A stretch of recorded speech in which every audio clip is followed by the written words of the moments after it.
Olá, bom dia para vocês. Espero que todo mundo esteja bem.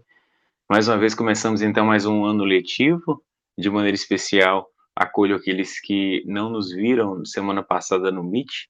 Que sejam todos bem-vindos e que tenhamos um ano produtivo. Saibam que, mesmo diante desse cenário pandêmico, mesmo diante das incertezas que vivemos no tempo presente, enquanto professor, enquanto escola, tentamos sempre a todo momento estar próximos de vocês, mesmo distantes.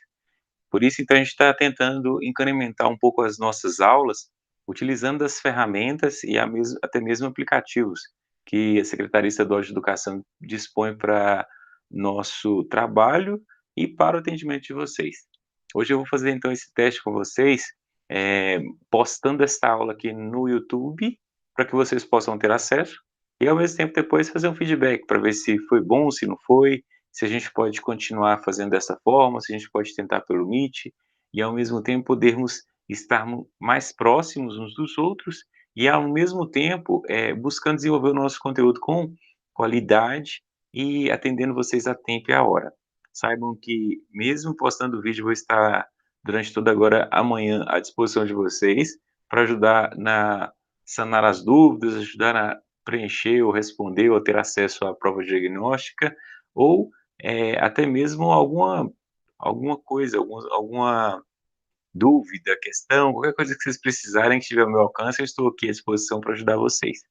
De maneira especial, acolho os meus alunos, principalmente os meus afiliados do segundo, que eram do segundo 2, hoje está no terceiro alguma coisa aí. Sejam todos, então, bem-vindos. É uma alegria saber que a maioria de vocês conseguiram passar de ano e estão perseverando mesmo frente às dificuldades. Os demais alunos da Escola Estadual Antônio Carlos, um grande abraço a todos para que possamos ter um ano letivo produtivo. E, de maneira especial também, acolho aqueles que serão alunos meus pela primeira vez e vão ser a primeira vez já remoto ou à distância, que são os alunos da Escola Estadual Olendina. Sejam também bem-vindos, terceiro ano do Olendina. É uma alegria muito grande estar lecionando para vocês. Eu sou professor efetivo da Escola Estadual Antônio Carlos, lotado lá, porém, como meu cargo não foi, como eu não completei minhas aulas na Escola Estadual Antônio Carlos, eu estou então cedido com a carga horária, assumi algumas turmas aí na escola Olendina. Então, serei professor de vocês também durante todo esse ano de 2021. Bom, o conteúdo que eu vou lecionar para vocês, filosofia, é algo que alguns de vocês já conhecem mais, outros menos, com o qual alguns gostam, outros nem tanto. É um conteúdo que requer da gente reflexão, bastante comprometimento e, acima de tudo, assim, responsabilidade. Quem já é meu aluno há mais tempo sabe que eu sempre cobro e uma característica é justamente esse zelo para com aqueles que se dedicam ao conteúdo e com responsabilidade às obrigações. Então, vocês já me conhecem, quem não me conhece vai me conhecer ao longo desse período de estudo. Bom, o PET de hoje, dessa primeira semana, ele traz para a gente lá uma introdução do surgimento da filosofia. Ele fala um pouco sobre a passagem do mito ao logos. Quando eu falo mito ao logos, lembro automaticamente, ou reforço na memória de vocês, aquela passagem do milagre grego, que de milagre não tem nada, vocês lembram? Milagre, quando a gente fala milagre, a gente vem na cabeça da gente automaticamente algo que é extraordinário, fantástico, algo que extrapola a realidade física ou material da nossa existência. Aconteceu um milagre na vida de fulano, uma intervenção divina que extrapola o tempo e o espaço, né? Basicamente, quando eu falo então que a filosofia surge do milagre grego, vem à nossa cabeça esse mesmo pensamento. Espera aí, mas como assim a filosofia surge de um milagre? Como o racional vai surgir do irracional? Como que vai surgir, assim, de algo que não é propriamente conhecimento? É uma expressão utilizada na filosofia só para mostrar que algumas características contribuíram para que a filosofia surgisse, nascesse, se desenvolvesse na Grécia Antiga. Na aula de hoje, então, vamos trabalhar esses 3 pontos: cosmogonia, cosmologia e arqué, além de trazer alguns grandes temas que não foi abordado no PET, mas que eu vou trazer aqui para vocês hoje. Começando por cosmogonia. Cosmogonia significa, então, uma explicação de origem do mundo, cosmos, ordem, gonia, início, vamos falar assim, do mundo, que se dá a partir dos deuses. A cosmogonia dos gregos vai ser sempre aquelas histórias dos mitos, onde a criação se dá pelos relacionamentos entre os deuses, em que vão se surgindo, então, os seres que vão compor o cosmo como um todo. O cosmo significa mundo, universo, tudo ali que está imerso em vida. A cosmogonia vem falar que os deuses trouxeram a ordem frente ao caos. A cosmologia, cosmos, mundo, logia, estudo, tenta apresentar um estudo racional do mundo. O mundo não é essa coisa caótica em que vemos, é um emaranhado de ações e reações de causa e efeito que são racionalmente percebidas pelo ser humano e conseguem ser, assim, quantificadas pelas ciências.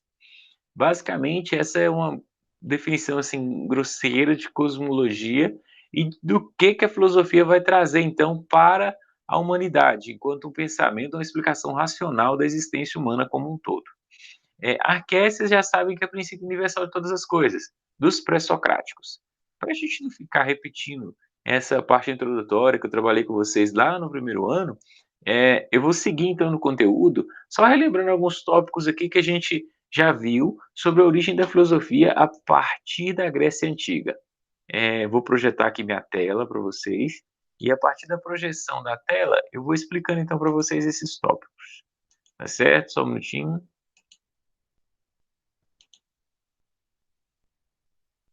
Tá projetando, projetou.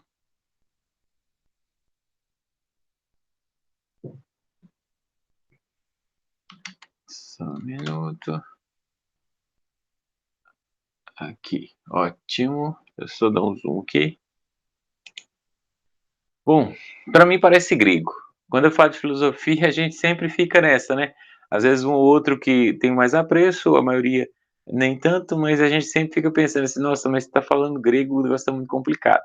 Mas aqui a gente vai falar um pouquinho de onde, quando e por que a filosofia surge na Grécia e influencia a humanidade como um todo a partir do seu pensamento racional. O primeiro ponto que eu queria destacar para vocês é justamente essa cidade aí de Mileto, que está circulada de vermelho. Antes de chegar nessa daí que está circulada de vermelho, eu queria que vocês pudessem acompanhar, vocês estão vendo aí o cursor do mouse, passando aqui em toda a região aqui do mar Egeu, tá vendo? Egeu está aqui o mar. Eu quero que vocês observem que o tanto de cidade que tem aqui próximo umas das outras, umas têm até destacado aqui o templo, parecido com o Coliseu ou com a Acrópole de Atenas. São várias cidades. Essas cidades, existia um fluxo muito grande de pessoas, e esse fluxo muito grande contribuía para que as pessoas pudessem aprimorar um conhecimento racional e trocar experiências que sejam proveitosas ou não, para poder aprimorar a existência humana como um todo. Destaque para vocês Mileto, que é onde vai surgir o pensamento de Tales, primeiro filósofo da história da filosofia, que vai definir como arqué do universo a água. A vida, a existência não surgiu por vontade dos deuses, ela surgiu porque a matéria origina-se, da matéria se origina a vida. Para Tales de Mileto, uma vez que eles procuravam o princípio universal de todas as coisas, que para ele todos os seres que foram criados a partir de uma única matéria. E essa matéria estava presente, então está presente em todos os seres. Para Tales de Mileto, essa matéria seria a água. Por isso que então todos os seres têm água, em menor ou maior quantidade, seja ela líquida, gasosa, seja ela sólida. Mas a água é algo que perpassa todos os elementos, animais, tudo que existe na natureza. Essa é a definição que o Tales de Mileto dá da água. Lembrando, gente, quando a gente percebe isso no século IV, o cara teve essa ideia, é uma pessoa assim bem inteligente, uma vez que não tem o conhecimento e nem os acessos às tecnologias que nós temos hoje. Bom, voltando a essa região que está projetada aí para vocês, olhem a quantidade de cidades próximas, tá certo? Os gregos então tinham essa possibilidade de poder estar trocando conhecimento, trocando experiências para poder se aprimorar enquanto povo. Essa é uma característica que contribuiu muito para o surgimento da filosofia. Na sequência, Aí tem a explicação, né, a cidade de Mileto, antiga colônia grega da Jônia, onde surge o primeiro filósofo que vai ser Tales de Mileto, e vai justamente falar da água. Tudo é água, essa é a definição ou expressão dele. E aí uma explicação de Nietzsche, que fala, ele diz sobre a origem das coisas. A origem porque tudo se origina ou tudo se tem o princípio a partir da água.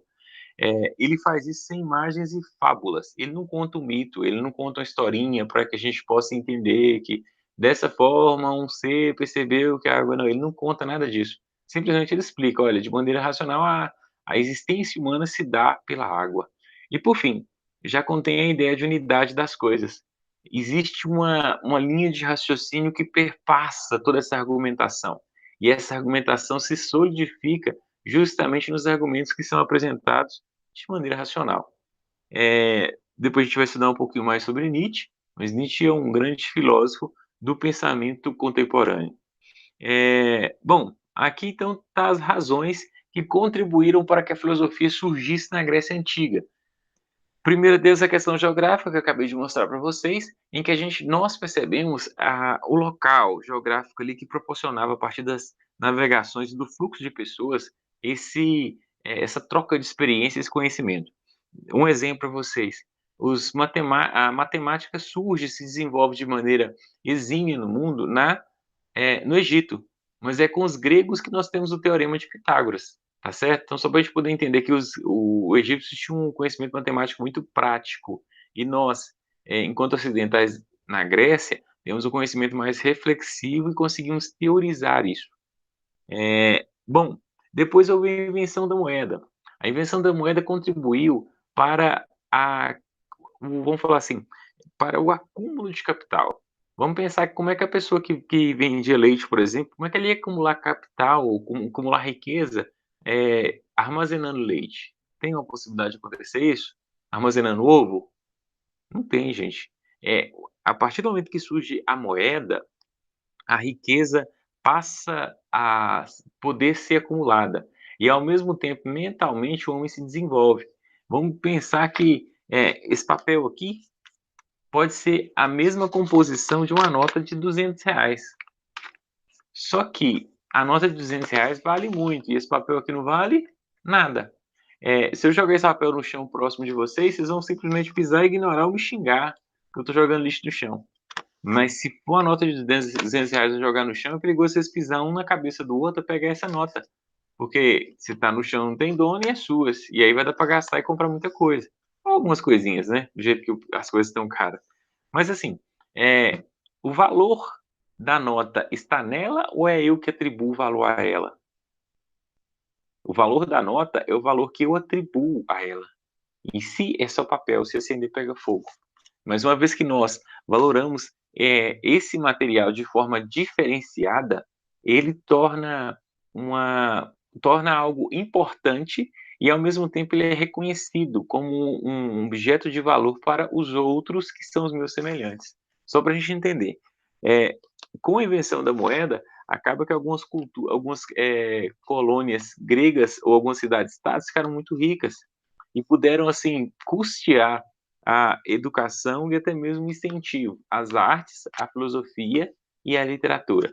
Por isso que se desenvolve, então, uma outra característica da Grécia Antiga foi justamente a invenção da moeda que proporcionou o acúmulo ou ter uma quantidade grande de riqueza.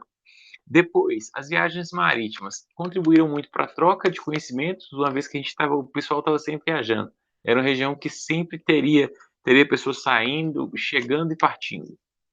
A vida urbana trouxe outras necessidades, essas necessidades que eram bem diferentes das realidades rurais, mas ao mesmo tempo exigia do ser humano uma convivência um pouco mais estreita uns com os outros. Por isso que um dos pontos que vão decorrer, uma das razões que vão contribuir para o surgimento da filosofia na Grécia vai ser depois a invenção da política, porque ela é algo necessário para a convivência harmoniosa entre os seres humanos na cidade. Outro tópico importante foi a invenção da escrita. A escrita ajudou o homem a desenvolver mentalmente e racionalmente. Vocês já pensaram quanto que para falar é fácil, e às vezes a gente fala coisas sem pensar, e para escrever dá muito trabalho? Quando vocês têm que escrever um texto, por exemplo, Às vezes você escreve um parágrafo 5, 6, 7 vezes, escreve, apaga, porque a escrita faz com que nós possamos aprimorar a nossa maneira de expressar. E mais do que isso, contribui muito também para que a gente possa preservar a nossa memória e a nossa tradição, com exatidão. Então, outro ponto importante que ajudou a filosofia nascer na Grécia também foi a questão da escrita, que não foi inventada pelos gregos, a nossa, mas que foi lapidada por eles. Por fim, uma grande contribuição foi a invenção da política. A política que significa a arte do bem comum, a arte das pessoas que são aristocratas, que não trabalham, por isso eles podem se dedicar à política, e que buscam a todo custo trazer aquilo que for de melhor para a polis, para as pessoas da cidade. Só para a gente entender o papel que a política tem, uma vez que ela proporciona ou exige que as pessoas se expressem com naturalidade e que elas possam, acima de tudo, ser grandes oradores ou comunicadores nas ágoras, que seriam as praças públicas. Então, outro ponto que ajudou e contribuiu bastante para o surgimento e desenvolvimento da filosofia na Grécia Antiga foi a política. Bom, depois dessas razões, nós vivemos então esse momento de ruptura com o mito. Lembrando, gente, mito é contar, narrar, nomear. Mito é uma forma de descrever uma realidade. Eu coloquei lá para vocês na sala de aula 2 videozinhos, um explicando essa diferença entre mito e logos, e outro do desenho Hércules, em que ele, de maneira assim, bem cômica de desenho, ele mostra para a gente a importância do mito para a cultura grega. Enquanto narrativa é algo que narra um acontecimento fantástico. Eu, particularmente, sou da linha de pensamento que acho que o mito contém verdade, porque não existe. A gente não pode desprezar o mito totalmente, achando que ele é uma forma fantasiosa de descrever a realidade. Não. Ele usa de elementos fantásticos para poder descrever a realidade. Essa é uma definição de mito que pode ser plausível para todos vocês. E que a gente pode tentar aplicar. Tem alguns pensadores, o sono, alguns pensadores que acham que não, que o mito não tem nenhum valor. Mas, ao meu ver, sim, enquanto pesquisador, enquanto pensador, sim, o mito é algo importante, que é uma forma, uma maneira de narrar um acontecimento que tem alguns elementos extraordinários, mas que contém verdade. Tá certo? O mito contém verdade.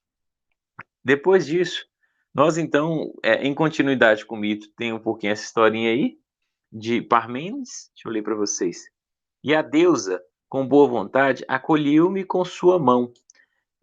Minha mão direita tomou desta maneira e proferiu a palavra e me saudou. Ó jovem, acompanha por algiras imortais, que com cavalos te levam ao alcance da nossa morada. Salve, porque nenhuma partida ruim te enviou a trilhar o caminho, à medida que é um caminho apertado dos homens, mas sim norma e justiça. Mas é preciso que tudo se instrua, tanto do intrépido coração da verdade persuasiva, quanto as opiniões de mortais em que não há fé verdadeira. Então, sem nenhum diálogo Parmênides, de Platão, em que ele vai descrever essa passagem ou essa relação com essas entidades mitológicas. Bom, quero que vocês, então, não esqueçam aquilo que eu falei com vocês, sobre que o mito contém a verdade. Não que ele seja verdade, mas ele contém elementos da verdade. Esses são os períodos da história da filosofia. Acredito que boa parte nós estudamos no estadual e acredito que vocês no ano em dia também estudaram. São os grandes períodos, que vão ser a filosofia antiga, ali dividida entre antes, até ali, naquela parte rosa ali, ó, a gente pega um pedaço da patrística, que é alaranjado. Depois vem o período medieval entre a patrística, medieval e escolástica, período moderno, e por fim, período contemporâneo e dias atuais. Alguns filósofos que se destacaram Sócrates, Platão, Aristóteles, Agostinho, Anselmo, Tomás de Aquino, Guilherme de Ockham, Epicuro, Plotino e Tales de Mileto na Antiguidade. Na Idade Moderna, nós temos Kant, Descartes, Hegel e Locke. Na Idade Contemporânea, nós temos Sartre, Nietzsche, Wittgenstein, Marx, Russell, Habermas e House. Bom, esses são os grandes períodos da história da filosofia. Por fim, nós temos na filosofia antiga esses filósofos, a gente pode pegar lá os pré-socráticos, período clássico, período sistêmico com Aristóteles e, por fim, o período helenístico das escolas. Nesse período que destaca Epicuro, Marco Aurélio, Sêneca e outros. Bom, depois de conhecer um pouco desse período antigo, a gente passa agora para ver um pouco das grandes áreas da filosofia. As grandes áreas da filosofia seriam, na verdade, assim, os grandes eixos de pensamento filosófico.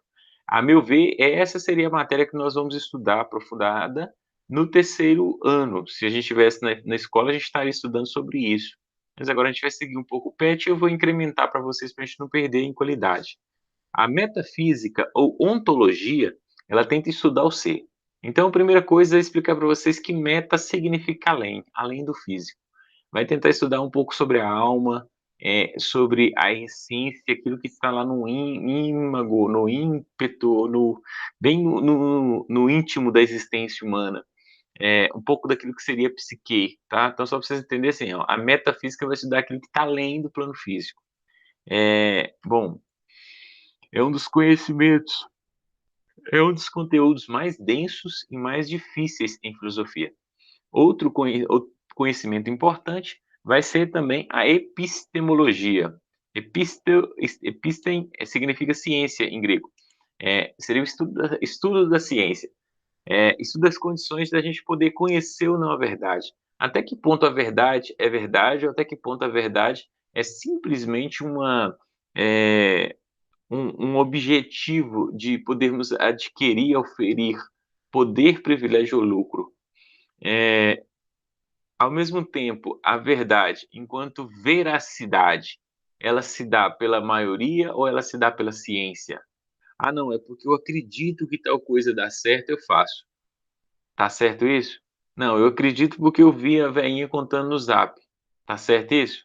Não, eu acredito que isso foi publicado em revistas, em meios científicos, e esses meios científicos validaram essa forma de conhecimento, essa maneira de expressão como verdadeira. Então, quer dizer, a partir da possibilidade de analisar o foco ou o objetivo do conhecimento, nós conseguimos assim medir essa busca por se relacionar com a verdade.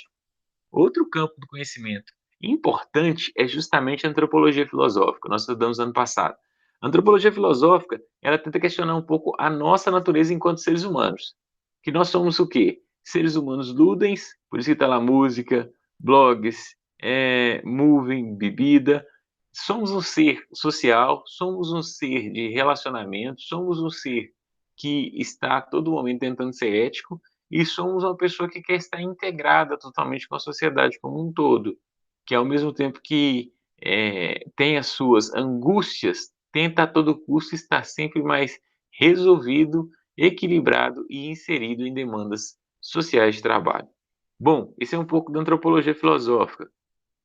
Outro ponto foi a ética ou filosofia moral, em que a gente estuda essas três características, a virtude, o dever e a utilidade. A gente tenta ver como nós valoramos ou valorizamos determinado comportamento como bom ou mal, a partir das nossas escolhas, a partir da nossa própria existência, enquanto pessoa que se relaciona e busca respeitar os demais. Bom, por fim, a gente tem a filosofia social e política, que vai refletir um pouco sobre as maneiras de podermos nos relacionar, conduzir os rumos da sociedade a partir do poder, que é a política, e, mais ainda, como o ser humano consegue se relacionar com os demais. A ética nos leva a relacionar com as pessoas mais próximas de nós com respeito. A política tenta nos mostrar a responsabilidade que nós temos para com o todo e a necessidade de estarmos integrados para poder conseguir o melhor para o nosso bando. Nosso bando aqui enquanto comunidade humana, tá, gente? Só para a gente poder entender. É, Bom, além disso, a filosofia também tenta aprofundar nessas outras grandes áreas, que é a ciência, a arte, sim, filosofia da ciência, filosofia da arte, filosofia da religião, filosofia da linguagem, filosofia da mente, etc. Ela tenta também se relacionar com essas outras formas de saber e de conhecimento.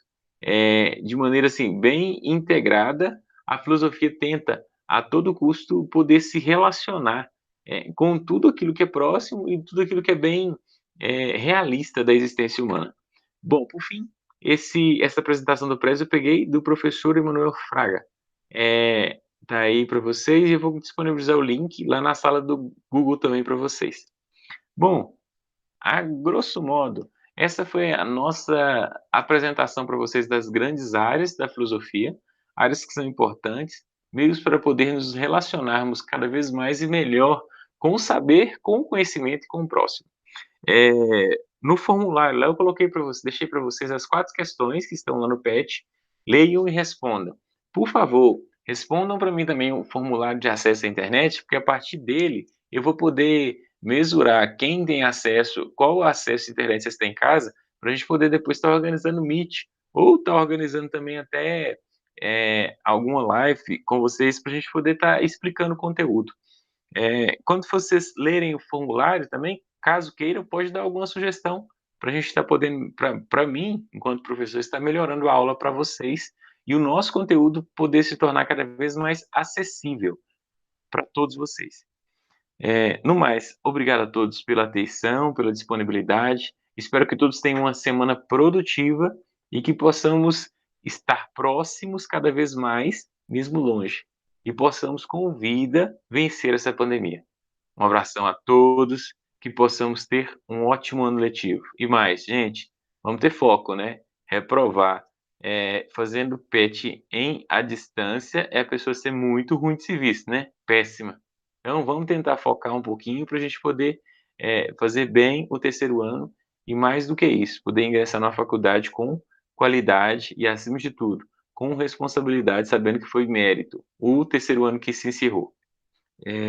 No mais, obrigado a todos e um bom dia de estudo para todos vocês, tá certo? Aí, ó, não chamei ninguém de coisa feia hoje e nem gastou, né? Pedi ninguém para sentar, né, gente? Esse é o lado ruim da pandemia, né? A gente sente saudade disso, né? É igual eu brinquei na live, né?